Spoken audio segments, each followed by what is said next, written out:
Welcome back to the blog. ಇವತ್ತಿನ blog start ಆಗ್ತದೆ. ಕೆಲಸ ಮಾಡ್ತಾಯಿದ್ದೀನಿ, ಕೋಲ್ಗತ್ತಿ ಹಚ್ಚ ಕ್ಲೀನ್ ಮಾಡ್ತಾಯಿದ್ದೀನಿ. ಇಷ್ಟು ಅಲ್ಲಿ ಬೇಲಿದೆ, ಆ ಬೇಲಿಯಿಂದ ಈ ಕಡೆ ಫುಲ್ ಕ್ಲೀನ್ ಮಾಡ್ಬೇಕಂತೆ. ಒಬ್ಬನೇ ಇದ್ದೀನಿ, ಎಲ್ಲ ವಿಜಯ್ ಶೆಟ್ಟಿ ಹೋಗ್ತಾರೆ. ಒಬ್ಬನೇ ಬೋರ್ ಹೊಡಿತಿದೆ, ಬಟ್ ಮಾಡೋಣ ಕೆಲಸ ಮಾಡಿಬಿಟ್ಟು ಸಿಗ್ತೀನಂತೆ. ಇವತ್ತು ಅಂತ ಏನು ಪ್ಲ್ಯಾನ್ಸ್ ಇಲ್ಲ, ನೋಡೋಣ, ಇದ್ರೆ ಹೇಳ್ತೀನಿ. State 2 hours later. Guys, welcome back to ಅದೇ ಬ್ಲಾಗ್. ಬೆಳಗ್ಗೆ ಸ್ಟಾರ್ಟ್ ಮಾಡಿದ್ದು ಈಗ ಮಾಡ್ತಿದ್ದೀನಿ, ಯಾಕಂದರೆ ನನಗೆ ಮರ್ತೋಗಿತ್ತು. ಕಾಣಿಸಲ್ಲ, ಅವನು ಕತ್ಕೂರ್ತವನೆ ಗಾಯ್ಸ್, ಕತ್ಕೂರ್ತವನೆ. ಏನು ಮಾಡೋಕ್ಕಾಗಲ್ಲ. ಅರಳಿಗೂ ಆಗಲೇ ಒಂದೆರಡು ಸಲ ಹೋಗ್ಬಂದಿನಿ, ಮರ್ತೋಯ್ತು ಬ್ಲಾಗ್ ಮಾಡೋದು. ಆ್ಯಂಡ್ ಈಗ ಹೋಗ್ತಿರೋದು ಮದುಗೆ ಚಪ್ಪಲಿ ತಗೊಂಡು ಅವನು ಇರೋ ಚಪ್ಪಲಿ ಎಕ್ಸ್ಚೇಂಜ್ ಮಾಡಿಕೊಂಡು ಬರೋಕ್ಕೆ.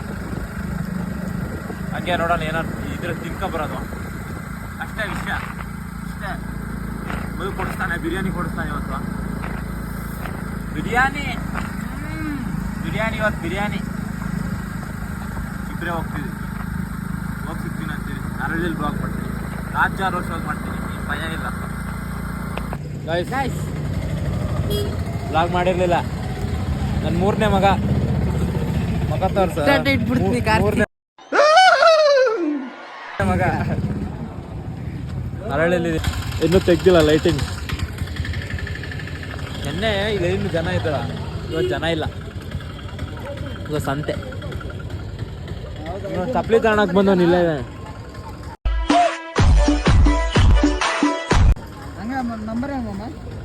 ಸಿನಿಮ್ಯಾಟಿಕ್ ಕಾಗ ಹಾಸನಿಗೆ ಹೋಗಿದ್ದಾನೆ, ಬರ್ತೀಯಾನೆ. ಅವ್ನು ಬಂದರೆ ಒಳ್ಳೇದು, ಬರ್ದೇ ಹೋದರೆ ನಾಳೆ ಬ್ಲಾಗಲ್ಲಿ ಸಿಗ್ತಾನೆ. ಚೇಟಿನಾಗಿರಿ ಚಪ್ಪಲಿ